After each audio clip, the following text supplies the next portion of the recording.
Hello friends, welcome to official exam point. देखिए, हमने एक टॉपिक शुरू कर रखा था अफ्रीका महाद्वीप, और अफ्रीका महाद्वीप का कुछ भाग हमने कंप्लीट कर लिया था अभी। यानी कि कौन कौन सी रेखा है जो अफ्रीका महाद्वीप से गुजरती हैं, या फिर अफ्रीका महाद्वीप है वो कौन से गोलार्ध के अंदर है, या फिर यानी कि अफ्रीका महाद्वीप की सीमा है वो कौन कौन से यानी कि देश के साथ है, या फिर महाद्वीपों के साथ, या फिर सागर या खाड़ी या किसके साथ में इसकी सीमा लगती है। तो ये सारी चीज हमने कल वाली वीडियो है उसके अंदर अच्छे से कंप्लीट कर ली थी। या फिर इसी का ही है ना, हमने थोड़ा सा क्या यानी कि जो अफ्रीका महाद्वीप है, अफ्रीका महाद्वीप के पर्वतों से संबंधित भी बातें पढ़ ली थी भी। ठीक है, तो यानी कि एक बार थोड़ा सा पर्वतों से संबंधित एक बार देख लेते हैं कि अफ्रीका महाद्वीप के अंदर कौन कौन से पर्वत हैं। तो कौन कौन से पर्वत हैं भाई इसके अंदर? एक तो पर्वत आता है कौन सा? एटलस पर्वत। ठीक है, कौन सा पर्वत फैला हुआ है भाई इसमें? एटलस है। दूसरा आता है कौन सा इसके अंदर? ड्रैकन्सबर्ग। कौन सा पर्वत आता है? ड्रैकन्सबर्ग पर्वत है। और इसके बाद तीसरा आता है कौन सा इसमें? कैमरून है भाई, कैमरून पर्वत। और फिर आता है कौन सा? मिटोम्बा पर्वत। और लास्ट इसके अंतर्गत आता है भाई कौन सा? किलिमंजारो। ठीक है, किलिमंजारो पर्वत है।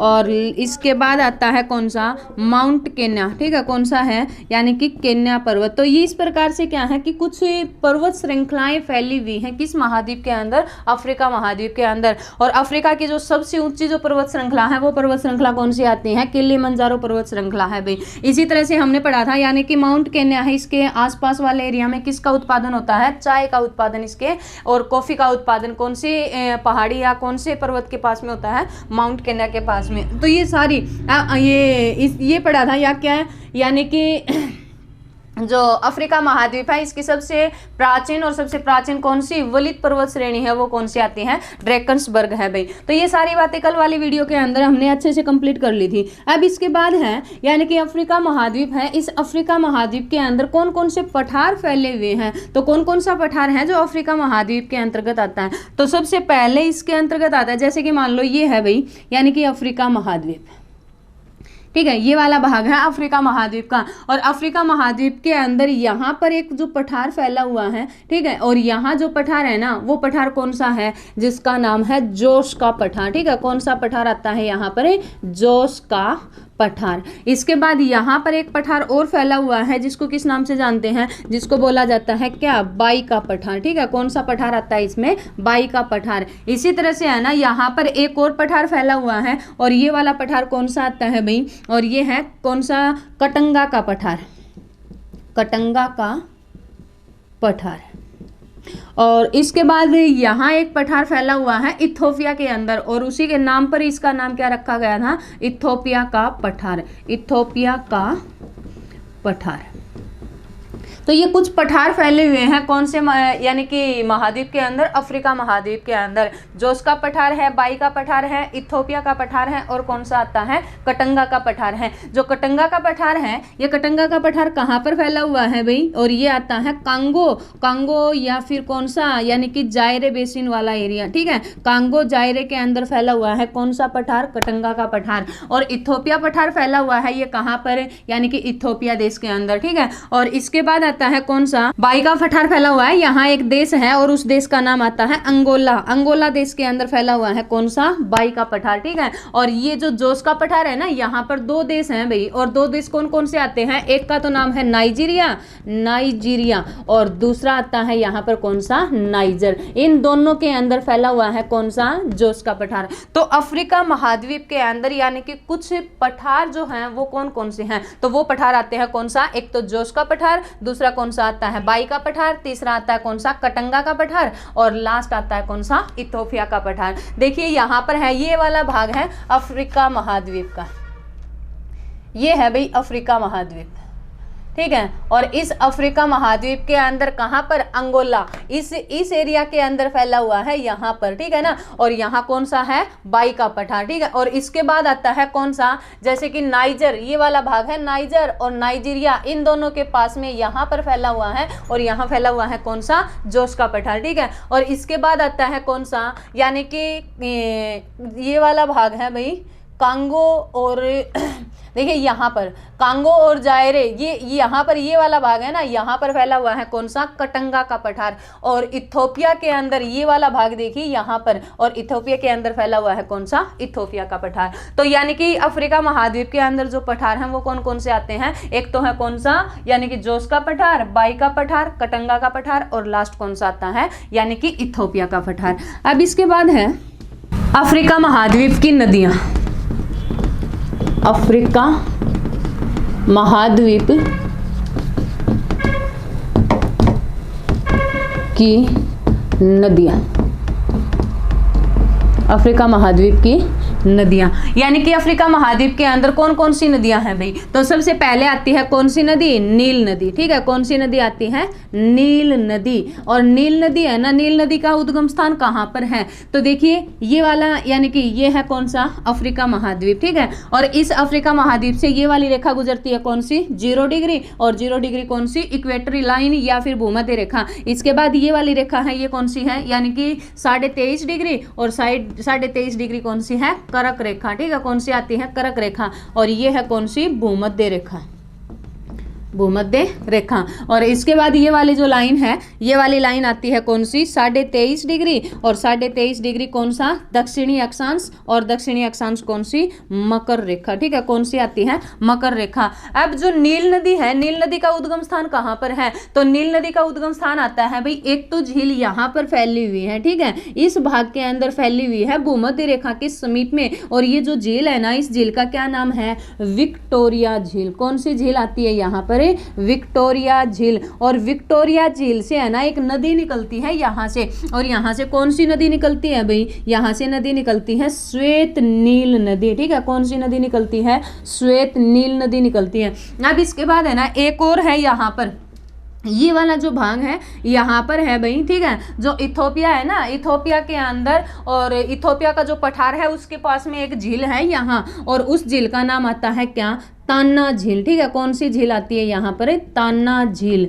तो और यहाँ इस झील से है ना, तान्ना झील से एक नदी निकलती है, और वो नदी कौन सी आती है, नीली नील नदी, ठीक है। कौन सी है, नीली नील नदी। तो ये दो नदियां निकलती हैं, ये दो नदी कौन कौन सी, एक तो तान्ना झील से निकलती है, और दूसरी कौन सी, यानी कि विक्टोरिया झील से। तान्ना झील से निकलती है कौन सी, नीली नील नदी, और जो विक्टोरिया झील है यहाँ से निकलती है कौन सी, श्वेत नील नदी। अब ये दोनों झील है ना, यानी कि ये दोनों झील, जैसे कि मान लो ये वाला है विक्टोरिया झील, ठीक है। कौन सी है, विक्टोरिया झील। और ये वाली मान लो कौन सी है, तान्ना झील, ठीक है। कौन सी है, तान्ना झील। अब ये दोनों झील, यानी कि यहाँ से निकली कौन सी, यहाँ से श्वेत नील नदी निकली, और यहाँ से निकली कौन सी, नीली नील नदी, ठीक है। कौन सी निकली, नीली। अब ये दोनों नदियां है ना, ये दोनों नदी कहाँ पर आकर के, ये दोनों नदी इस भाग में आकर के, और ये वाला जो भाग है ना, ये वाला भाग किसके अंतर्गत आता है भाई, ये वाला भाग आता है उत्तरी सूडान के अंदर, ठीक है ना। कहाँ पर है ये, उत्तरी सूडान में। और उत्तरी सूडान के अंदर ये जो स्थान है,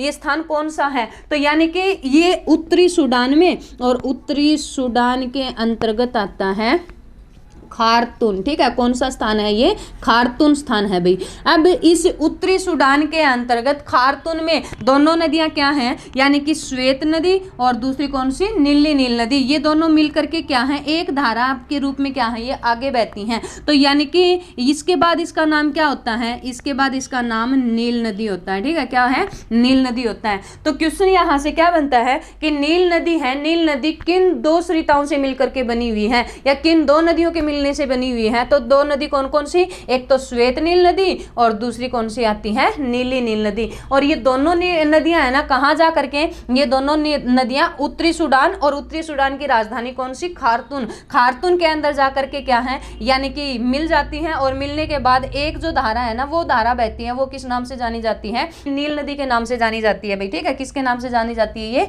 नील नदी के नाम से। अब देखो यहाँ से तो है श्वेत नील नदी, और यहाँ से निकली कौन सी, नीली नील नदी। और ये दोनों निकलने के बाद कहाँ, यानी कि सूडान के अंदर खार्तूम में जाकर के क्या हो गई, दोनों मिल गई, और मिलने के बाद एक धारा के रूप में बहती हैं। और कहाँ जाकर के, यहाँ है ना, इस अफ्रीका महाद्वीप के इस वाले भाग में कौन सा सागर आता है भाई, यहाँ पर अफ्रीका और यूरोप के बीच में कौन सा सागर है, भूमध्य सागर, ठीक है। कौन सा सागर है यहाँ पर, भूमध्य सागर। तो यानी कि इस भूमध्य सागर के अंदर जा करके किस चीज का निर्माण करती है, ये डेल्टा का निर्माण करती है। ठीक है, क्या बनाती है यहाँ पर, डेल्टा बनाती है भाई। तो इसके उद्गम स्थान की बात करें तो उद्गम स्थान कहाँ आता है, अगर सीधा क्वेश्चन आ जाए यानी कि जो नील नदी है इसका उद्गम स्थान बताइए क्या है, तो क्या आएगा, विक्टोरिया झील। लेकिन ये विक्टोरिया झील से इसकी एक शाखा निकलती है, वो शाखा कौन सी, यानी कि श्वेत नील नदी। ठीक है ना, ये ध्यान रखना।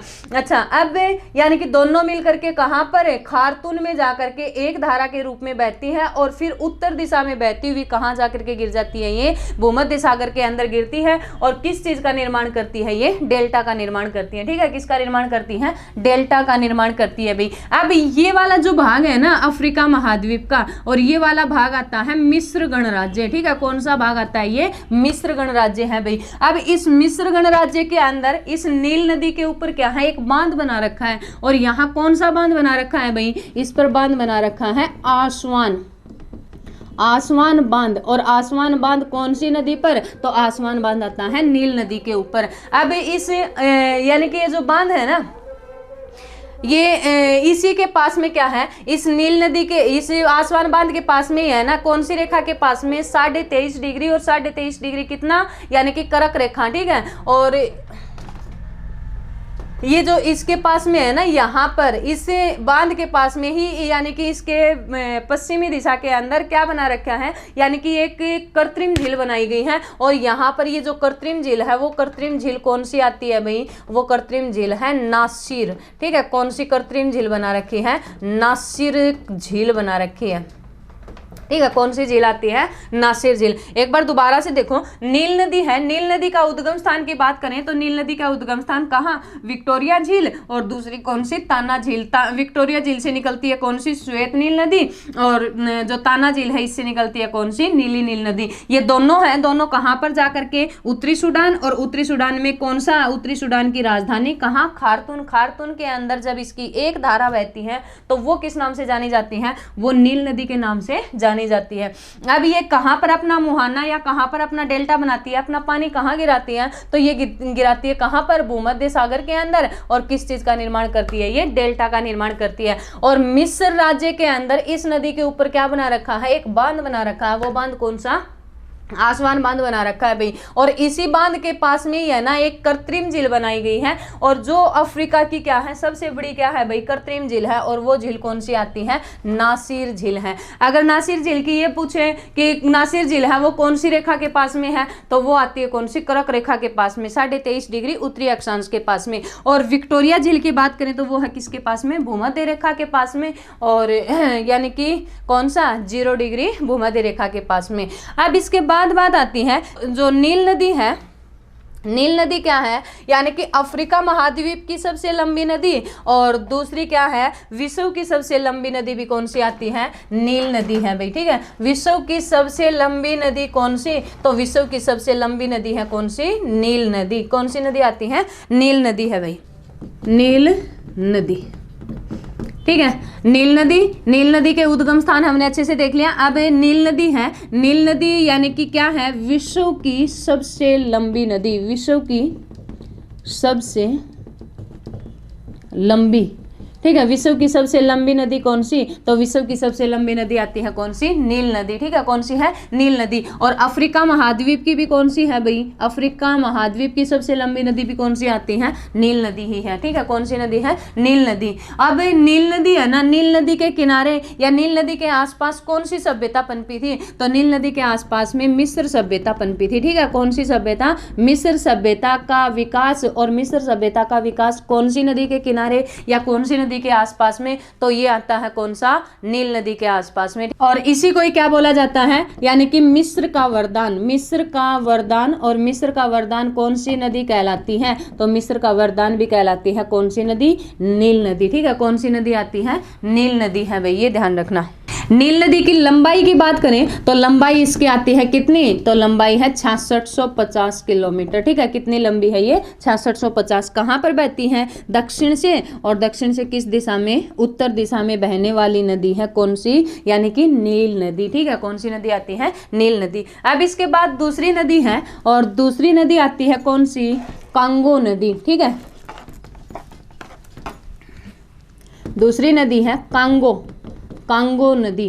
कांगो नदी यानी कि कांगो नदी से आपको एक चीज ध्यान रखनी है भाई, कांगो नदी क्या करती है, कांगो नदी बार बार पेपर में पूछी जाती है, ऐसी कौन सी नदी है जो भूमध्य रेखा को 2 बार काटती है। यानी कि 3 रेखाएं हैं, 3 रेखा कौन कौन सी, 3 अक्षांश रेखाएं आती है ना। एक तो कौन सी है, जैसे कि मान लो ये वाला है अफ्रीका महाद्वीप, और अफ्रीका महाद्वीप से ये रेखा गुजरी, और एक रेखा ये वाली गुजरी, और एक रेखा कौन सी है, ये वाली गुजरी। ये वाली रेखा कौन सी है, कर्क रेखा, और दूसरी आती है कौन सी, ये वाली भूमध्य रेखा, और लास्ट ये वाली है कौन सी, मकर रेखा।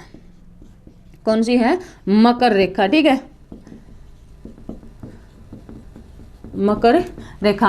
अब देखिए, यानी कि ऐसी कौन सी नदी है जो कर्क रेखा को 2 बार काटती है, तो कर्क रेखा को 2 बार काटने वाली भारत के अंदर है भाई, और भारत के अंदर कहां पर, इस भाग में मध्य प्रदेश के अंदर, और मध्य प्रदेश में कर्क रेखा को 2 बार काटने वाली नदी कौन सी आती है, माही नदी। ठीक है, कौन सी नदी है, माही नदी। माही नदी क्या करती है, कर्क रेखा को 2 बार काटती है। ठीक है, कर्क रेखा को क्या करती है, ये 2 बार काटती है। इसी तरह से क्या है, कांगो नदी है, कांगो नदी क्या करती है, कांगो नदी भूमध्य रेखा को, ठीक है ना, किसको, भूमध्य रेखा को, और भूमध्य रेखा को 2 बार काटने का कार्य। ठीक है, भूमध्य रेखा को 2 बार काटती है कौन सी नदी, ये वाली नदी कौन सी है, कांगो नदी। तो इससे ये क्वेश्चन बनता है कि ऐसी कौन सी नदी जो यानी कि भूमध्य रेखा को 2 बार काटती है, तो वो वाली नदी कौन सी आती है, कांगो नदी। ठीक है, कौन सी है, कांगो नदी। अब इसके बाद अगली नदी है, और वो आती है कौन सी, नाइजर नदी। ठीक है, अगली नदी है नाइजर, नाइजर नदी। और नाइजर नदी है, नाइजर नदी का उद्गम स्थान नाइजीरिया के अंतर्गत आता है भाई। और नाइजर नदी का एक नाम और आता है, नाइजर नदी को क्या कहते हैं, नाइजर नदी को तेल नदी भी बोला जाता है। ठीक है, क्या बोलते हैं इसे, तेल नदी भी कहा जाता है। क्यों कहा जाता है भाई इसको तेल नदी, क्योंकि इस नाइजर नदी के आसपास में है ना, जैसे कि ये वाला भाग है नाइजर वाला, तो इस नदी के आसपास में क्या है, यानी कि पेट्रोलियम के भंडार पाए जाते हैं। ठीक है, पेट्रोलियम के ज्यादा भंडार कौन सी नदी के पास में, तो पेट्रोलियम के भंडार मिलते हैं अफ्रीका महाद्वीप के अंदर कौन सी नदी, यानी कि नाइजर नदी के पास में। और पेट्रोलियम के ज्यादा भंडार होने की वजह से इसको क्या कहा जाता है, इसको यानी कि तेल नदी के नाम से भी जाना जाता है। ठीक है, क्या बोलते हैं इसको, तेल नदी भी बोला जाता है भाई। अब इसके बाद आती है अगली नदी, और वो आती है कौन सी, लिम्पोपो नदी। ठीक है, कौन सी है, लिम्पोपो, लिम्पोपो नदी। लिम्पोपो नदी की भी एक खास विशेषता आती है भाई, लिम्पोपो नदी किसको 2 बार काटती है, तो लिम्पोपो नदी है ना इस रेखा को, और ये वाली कौन सी रेखा है, मकर रेखा। तो मकर रेखा को 2 बार काटने वाली नदी कौन सी, तो मकर रेखा को 2 बार काटने वाली नदी है कौन सी, मकर रेखा को 2 बार काटने वाली नदी, और वो नदी कौन सी आती है, यानी कि लिम्पोपो। किसको काटती है ये, मकर रेखा को। ठीक है ना, किसको काटती है, मकर रेखा को। मकर रेखा को 2 बार काटती है कौन सी, लिम्पोपो नदी, और भूमध्य रेखा को काटती है कौन सी, कांगो नदी। ठीक है, और कर्क रेखा को 2 बार काटती है कौन सी, माही नदी। तो तीनों को ध्यान रखना है, यानी कि ऐसी कौन सी नदी जो कर्क रेखा को 2 बार काटती है, तो वो है माही नदी। कहाँ पर, एशिया महाद्वीप में, और कहाँ, भारत के अंदर। और जो यानी कि भूमध्य रेखा को 2 बार काटती है, वो वाली कौन सी, कांगो नदी, कहाँ पर, अफ्रीका महाद्वीप के अंदर। और जो यानी कि रेखा वो नदी जो किसको, मकर रेखा को 2 बार काटती है, वो भी कहाँ पर, अफ्रीका महाद्वीप में, और वो वाली भी कौन सी आती है, लिम्पोपो नदी। ठीक है, कौन सी नदी आती है, लिम्पोपो नदी। तो ये ध्यान रखना, इससे संबंधित है। अब इसके बाद आती है अगली नदी, अगली नदी है भाई जाम्बेजी नदी। ठीक है, कौन सी नदी आती है, जाम्बेजी नदी। और जाम्बेजी नदी की भी एक खास विशेषता है। ठीक है, इसकी क्या विशेषता है, यानी कि जाम्बेजी नदी है ना, जाम्बेजी नदी के ऊपर यानी कि अफ्रीका महाद्वीप का, और अफ्रीका महाद्वीप का सबसे ऊंचा जलप्रपात। ठीक है, और इसके ऊपर सबसे ऊंचा जलप्रपात कौन सा आता है भाई, विक्टोरिया जलप्रपात। ठीक है, कौन सा जलप्रपात है इस पर, विक्टोरिया जलप्रपात। विक्टोरिया जलप्रपात कौन सी नदी के ऊपर, तो विक्टोरिया जलप्रपात आता है जाम्बेजी नदी के ऊपर। और अफ्रीका महाद्वीप का सबसे ऊंचा जलप्रपात कौन सा, तो अफ्रीका महाद्वीप का भी सबसे ऊंचा जलप्रपात कौन सा आता है, विक्टोरिया जलप्रपात है। अगर आपसे पूछा जाए कि विश्व का सबसे ऊंचा जलप्रपात कौन सा, तो विश्व का सबसे ऊंचा जलप्रपात आता है यानी कि एंजिल जलप्रपात। ठीक है, कौन सा है, एंजिल जलप्रपात है। और विश्व का दूसरा सबसे ऊंचा जलप्रपात कौन सा, तो वो आता है कौन सा, विक्टोरिया जलप्रपात है। और अफ्रीका महाद्वीप का सबसे ऊंचा जलप्रपात कौन सा, तो वो भी है विक्टोरिया जलप्रपात। लेकिन कौन सी नदी के ऊपर है ये, तो ये आता है जाम्बेजी नदी के ऊपर, ठीक है। कौन सी है, जाम्बेजी नदी। इसके बाद अगली जो नदी है और वो नदी है कौन सी, ऑरेंज नदी, ठीक है। कौन सी नदी आती है, ऑरेंज नदी। और ऑरेंज नदी है ना, ऑरेंज नदी की भी एक खास विशेषता है भाई। ऑरेंज नदी है, ये ऑरेंज यानी कि ऑरेंज फ्री स्टेट इस वाले एरिया के अंदर बहती है और इसके आसपास वाले भाग में है ना किसके भंडार सबसे ज्यादा पाए जाते हैं, तो इसके आसपास मिलते हैं किसके, यूरेनियम के। यूरेनियम के जो भंडार मिलते हैं वो यूरेनियम के भंडार कौन सी नदी के आसपास मिलते हैं, यूरेनियम के भंडार मिलते हैं, यानी कि कौन सी नदी भाई, और वो नदी है ऑरेंज नदी, ठीक है। कौन सी नदी के पास में मिलते हैं, ऑरेंज नदी के पास में। तो ये है ना कुछ मुख्य नदियां हैं कौन से महाद्वीप की, अफ्रीका महाद्वीप की, ठीक है। कौन से महाद्वीप की हैं ये, अफ्रीका महाद्वीप की। सबसे पहली कौन सी नदी, नील नदी, ठीक है। कौन सी नदी आती है, नील नदी। और इसके बाद दूसरी नदी आती है कौन सी, कांगो नदी। फिर कौन सी, नाइजर नदी, लिम्पोपो नदी यानी कि जाम्बेजी नदी, और लास्ट कौन सी आती है, ऑरेंज नदी। तो इनके क्या है, इनके कुछ खास विशेषताएं हैं, इस वजह से क्या है ये पेपर की दृष्टि से क्या है भाई, इंपॉर्टेंट है। तो इसलिए इनको ध्यान रखना है। यानी कि तेल के पेट्रोलियम के भंडार सबसे ज्यादा कौन सी नदी के पास में मिलते हैं, यानी नाइजर नदी के पास में। और लिम्पोपो नदी है वो किसको 2 बार काटती है, मकर रेखा को 2 बार काटती है। और जाम्बेजी नदी के ऊपर क्या है, अफ्रीका महाद्वीप का सबसे ऊंचा जलप्रपात कौन सा, विक्टोरिया जलप्रपात आता है। और ऑरेंज नदी क्या है, इसके आसपास में किसके भंडार मिलते हैं, यूरेनियम के भंडार पाए जाते हैं। और कांगो नदी किसको 2 बार काटती है, ये भूमध्य रेखा को 2 बार काटती है। तो ये इस तरह से क्या है, यानी कि कुछ अफ्रीका महाद्वीप की इंपॉर्टेंट नदियां थी भाई, ठीक है। अब इसके बाद बात आती है कि अफ्रीका महाद्वीप है, इस अफ्रीका महाद्वीप के अंदर कुछ झील भी है भाई। कौन कौन सी झील है जो अफ्रीका महाद्वीप के अंदर फैली हुई है, अफ्रीका महाद्वीप की झील, अफ्रीका महाद्वीप की झील, अफ्रीका महाद्वीप की झील। तो अभी हमने 2-3 झील तो अभी देखी हैं भाई। सबसे पहले आती है कौन सी, विक्टोरिया झील, ठीक है। कौन सी है, विक्टोरिया झील। विक्टोरिया झील कहाँ पर स्थित है, तो ये है ना सीमा पर है भाई, किस किस के यानी कि कौन कौन से देश के अंदर फैली हुई है विक्टोरिया झील। वैसे तो सबसे पहले पता होना चाहिए कहाँ पर है ये, अफ्रीका महाद्वीप में कौन से किस भाग के अंदर, यानी कि भूमध्य रेखा के पास में है, ठीक है। लेकिन किस किस देश के अंदर फैली हुई है विक्टोरिया झील, तो विक्टोरिया झील फैली हुई है कहाँ पर है, तंजानिया, तंजानिया में है, ठीक है। और कौन सा, युगांडा, तंजानिया है, युगांडा है, और कौन सा है, केन्या। इन 3 देशों के अंदर यानी कि फैली हुई है, इनकी सीमा पर स्थित है कौन सी झील, विक्टोरिया झील। और विक्टोरिया झील की बात करें तो अफ्रीका महाद्वीप की सबसे बड़ी झील कौन सी, विक्टोरिया झील, ठीक है। कौन सी आती है, विक्टोरिया झील क्या है, अफ्रीका महाद्वीप की सबसे बड़ी झील है भाई, ठीक है। अब इसके बाद है यानी कि दूसरी जो झील आती है वो झील कौन सी, टांगानिका झील, ठीक है। कौन सी है, टांगानिका, टांगानिका झील। और टांगानिका झील है ये कहाँ पर स्थित है, आती है टांगानिका झील आती है कांगो और कांगो गणराज्य, और दूसरा आता है कौन सा, जामीबिया, ठीक है। इनके पास में फैली हुई है और इनके पास में या इनकी सीमा पर स्थित है कौन सी झील, टांगानिका झील। अब देखिए विक्टोरिया झील है ना, विक्टोरिया झील किस प्रकार की झील है, विक्टोरिया झील एक मीठे पानी की झील है, अफ्रीका महाद्वीप की सबसे बड़ी मीठे पानी की झील। और सबसे बड़ी मीठे पानी की झील कौन सी आती है अफ्रीका महाद्वीप की, तो वो आती है विक्टोरिया झील, ठीक है। कौन सी है, विक्टोरिया।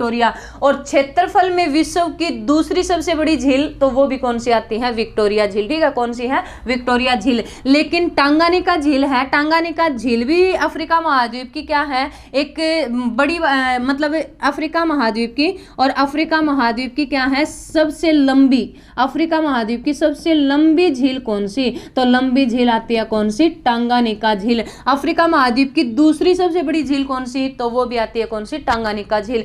अफ्रीका की दूसरी सबसे बड़ी झील और अफ्रीका की क्या है, सबसे लंबी झील, तो वो झील है कौन सी, टांगानिका। कहाँ फैली हुई है, कांगो और जामीबिया वाले एरिया के अंदर फैली हुई है कौन सी झील, यानी कि टांगानिका। और विक्टोरिया झील मीठे पानी की, और मीठे पानी की अफ्रीका महाद्वीप की क्या है, सबसे बड़ी झील, और साथ में क्या है, क्षेत्रफल के आधार पर किसकी, विश्व की दूसरी सबसे बड़ी झील है भाई, ठीक है। कौन सी है, विश्व की दूसरी सबसे बड़ी बड़ी झील आती है। अब इसके बाद अगली झील है, इनके नाम ध्यान रख लेना, यानी कि चाड झील है। चाड झील किस देश के अंदर स्थित है? तो चाड झील आती है चाड देश के अंदर, ठीक है। कहाँ आती है? चाड देश में। इसके बाद आती है एक झील है, कौन सी? किब्बू, और किब्बू झील है, ये कहाँ पर स्थित है? तो किब्बू झील आती है कहाँ? केन्या के अंतर्गत, ठीक है। कहाँ है भाई ये?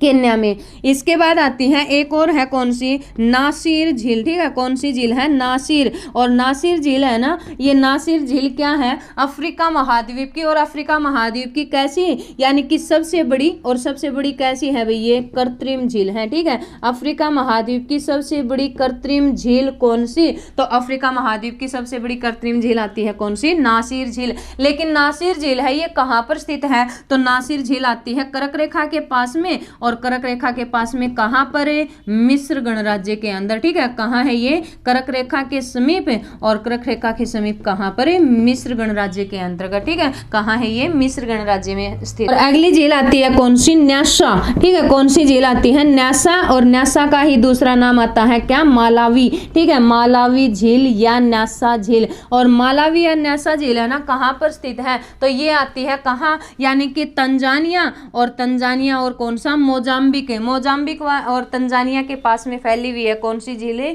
यानी कि न्यासा झील, ठीक है। अब इसके बाद लास्ट जो झील है, और वो झील आती है कौन सी यहाँ पर है? तो वो है तान्ना झील, ठीक है। कौन सी झील है? तान्ना। और तान्ना झील है ये कहाँ पर है? तो तान्ना झील आती है इथोपिया के पास में, और इथोपिया के पास में कहाँ पर है? इथोपिया के अंदर, इथोपिया के पठार के पास में, ठीक है। कहाँ है? तान्ना झील इथोपिया देश के अंतर्गत स्थित है भाई। तो ये कुछ झील है अफ्रीका महाद्वीप की, जो पेपर की दृष्टि से क्या है? इंपॉर्टेंट है। सबसे पहले आती है सबसे बड़ी अफ्रीका की कौन सी? विक्टोरिया झील। और क्षेत्रफल में विश्व की दूसरी सबसे बड़ी भी कौन सी आती है? विक्टोरिया। किस प्रकार की झील है ये? एक मीठे पानी की। टांगा झील अफ्रीका की सबसे लंबी झील है। एक तो होती है बड़ी झील, और एक है लंबी। बड़ी का मतलब क्या है? चौड़ाई में बड़ी होना, ठीक है। और लंबाई क्या है? कि लंबी होना। तो इस प्रकार से बड़ी की बात करें तो विक्टोरिया झील, और लंबाई की बात करें या लंबी की बात करें तो कौन सी आती है? टांगानिका। इसके बाद है कौन सी? चाड झील। कहाँ पर स्थित है? चाड के अंदर। क्यूबी झील कहाँ है? केन्या के अंदर। नासिर झील कहाँ है? अफ्रीका की सबसे बड़ी कृत्रिम झील, और कहाँ पर स्थित है ये? मिस्र के अंदर। और न्यासा झील कहाँ आती है? ये तंजानिया, और कौन सा? मोजाम्बिक के पास में। और इसके बाद आती है कौन सी? यानी कि तान्ना झील। और तान्ना झील कहाँ पर है? ये इथोपिया के अंदर है, ठीक है। कहाँ पर आती है? इथोपिया। अगली है अफ्रीका महाद्वीप की जनजातियां। अफ्रीका महाद्वीप की जनजाति। अफ्रीका महाद्वीप के अंदर कौन कौन सी जनजाति फैली हुई है? तो जनजाति देखने से पहले एक बार अफ्रीका महाद्वीप के मरुस्थल देखते हैं। अभी अफ्रीका महाद्वीप में कौन कौन से मरुस्थल फैले हुए हैं, ठीक है। तो यानी कि एक तो मरुस्थल इसके अंतर्गत आता है कौन सा? सहारा मरुस्थल, ठीक है। कौन सा मरुस्थल आता है? जैसे कि ये मान लो अफ्रीका महाद्वीप है, और इस अफ्रीका महाद्वीप के यहाँ से कौन सी रेखा गुजरती है? यानी कि भूमध्य रेखा गुजरती है। और इस भूमध्य रेखा के आसपास में है ना ये वाला जो भाग है यहाँ पर, और यहाँ पर किस प्रकार के, यानी कि तापमान भी ज्यादा तापमान होता है तो उष्णकटिबंधीय वन पाए जाते हैं। और उष्णकटिबंधीय कौन से पाए जाते हैं? सदाबहार वन मिलते हैं यहाँ। और इस कारण से इस उष्णकटिबंधीय भाग को क्या कहा जाता है? इस भाग को बोला जाता है क्या? कांगो बेसिन, ठीक है। क्या बोलते हैं इसको? कांगो बेसिन कहा जाता है, ठीक है। इसको क्या बोला जाता है? कांगो बेसिन कहा जाता है। और इसके बाद है ना अफ्रीका महाद्वीप के अंदर इस भाग के अंदर एक मरुस्थल फैला हुआ है, और वो वाला मरुस्थल कौन सा आता है? सहारा, ठीक है। कौन सा मरुस्थल है? सहारा मरुस्थल है भाई। और ये सहारा मरुस्थल किस प्रकार का मरुस्थल है? सहारा मरुस्थल है ना विश्व का सबसे बड़ा गर्म मरुस्थल, ठीक है। विश्व का सबसे बड़ा गर्म मरुस्थल कौन सा? सहारा मरुस्थल। किस देश के अंदर या किस महाद्वीप के अंतर्गत आता है? तो अफ्रीका महाद्वीप के अंदर। ये अफ्रीका महाद्वीप के कितने एरिया के अंदर फैला हुआ है? तो ये अफ्रीका महाद्वीप के है ना लगभग 90 लाख वर्ग किलोमीटर एरिया के अंदर क्या है? ये फैला हुआ है, ठीक है। 90 लाख वर्ग किलोमीटर एरिया में फैला हुआ है कौन सा? सहारा मरुस्थल। अफ्रीका महाद्वीप के कितने देशों के अंदर फैला हुआ है? तो अफ्रीका महाद्वीप के 11 देशों के अंदर फैला हुआ है कौन सा मरुस्थल है? सहारा मरुस्थल, ठीक है। कौन सा मरुस्थल है भाई? सहारा। कितने देशों में? 11 देशों के अंदर फैला हुआ है।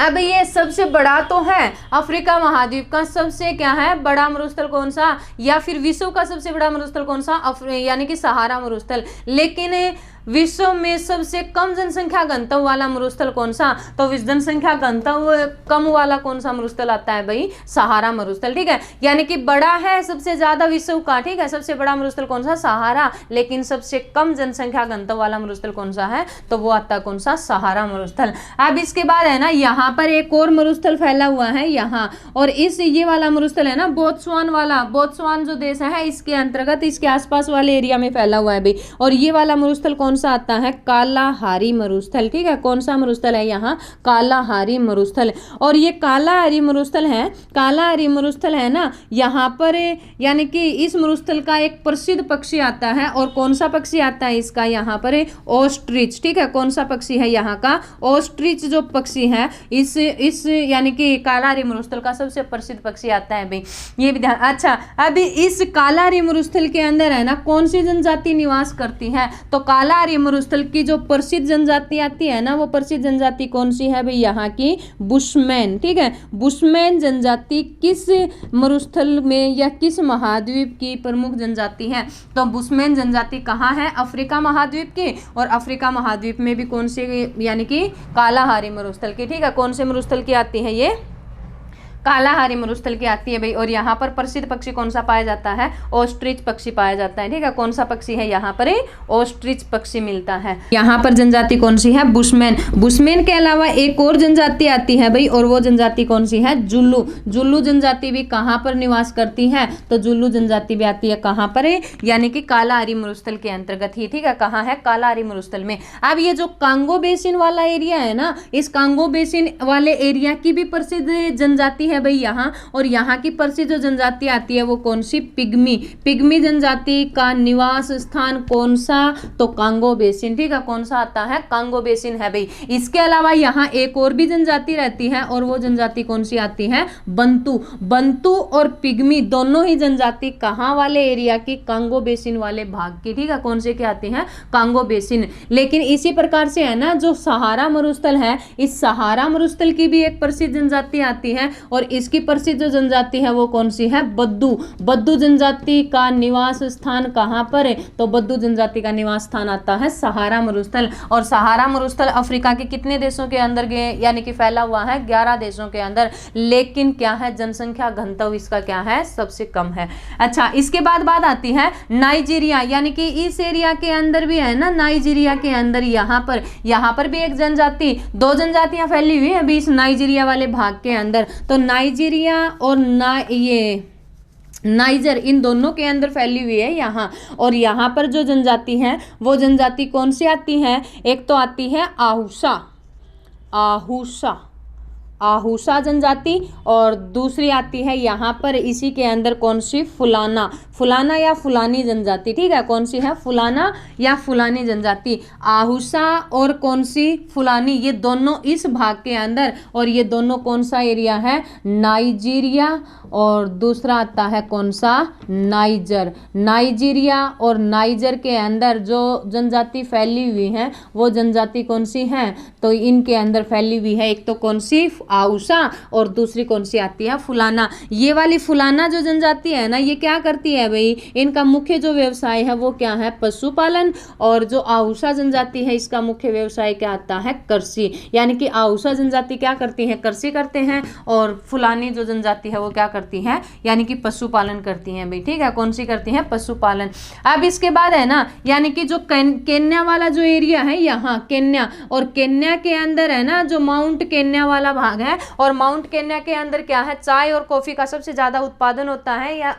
तो इस कारण से क्या है, यहाँ पर केन्या के अंदर जो जनजाति फैली हुई है ना, वो जनजाति कौन सी है? मसाई। मसाई जनजाति। और मसाई जनजाति कहाँ की आती है भाई? मसाई जनजाति है केन्या वाले भाग में, ठीक है। कहाँ पर है? केन्या वाले पर्वतीय इलाके के अंदर फैली हुई है। तो ये कुछ यानी कि प्रसिद्ध जनजातियां हैं जो पेपर की दृष्टि से इंपॉर्टेंट है, काफी बार पेपर में आती हैं भाई। जैसे कि बद्दू जनजाति है, कौन से महाद्वीप की, अफ्रीका महाद्वीप की, लेकिन इनका निवास स्थान बताइए कहाँ है, तो ये है सहारा मरुस्थल में। इसी तरह से जैसे कि पिग्मी के बारे में आता है कि पिग्मी जनजाति किस महाद्वीप की, तो अफ्रीका महाद्वीप की, और अफ्रीका महाद्वीप में कौन से में, जो भूमध्य रेखा के आसपास वाला एरिया क्या है, जो कांगो बेसिन के नाम से जाना जाता है, उस भाग की जो प्रसिद्ध जनजाति है वो कौन सी, पिग्मी, और दूसरी आती है कौन सी, इसी की ही बंतु। और इसी तरह से जैसे कि कालाहारी मरुस्थल है, कालाहारी मरुस्थल की जो प्रसिद्ध जनजाति है वो कौन सी, बुशमैन, और यहाँ का जो प्रसिद्ध पक्षी है वो कौन सा है, ऑस्ट्रिच।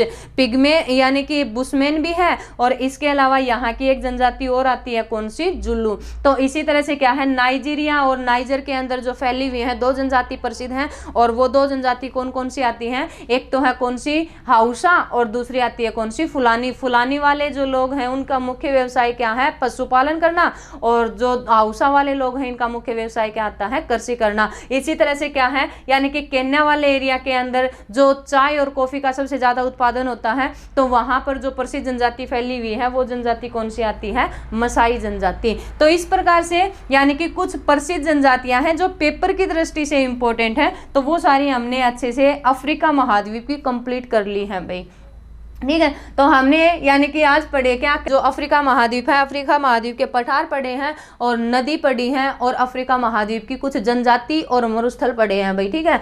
यानी कि कौन कौन सा मरुस्थल है अफ्रीका महाद्वीप के अंदर फैला हुआ है, और छोटे छोटे मरुस्थल आते हैं जैसे कि लीबिया का मरुस्थल है ना, या फिर एक और आता है इथोपिया का मरुस्थल, तो ये सारे है ना इसी के ही भाग आते हैं, कौन सा, सहारा का ही। तो इस प्रकार से क्या है कि अफ्रीका महाद्वीप के अंदर कुछ मरुस्थल हैं और वहाँ की जो जनजातियां हैं ये प्रसिद्ध हैं। कौन सी जनजाति किस प्रकार का व्यवसाय करती है, तो वो सारी हमने यहाँ पर अच्छे से कर ली है भाई, ठीक है।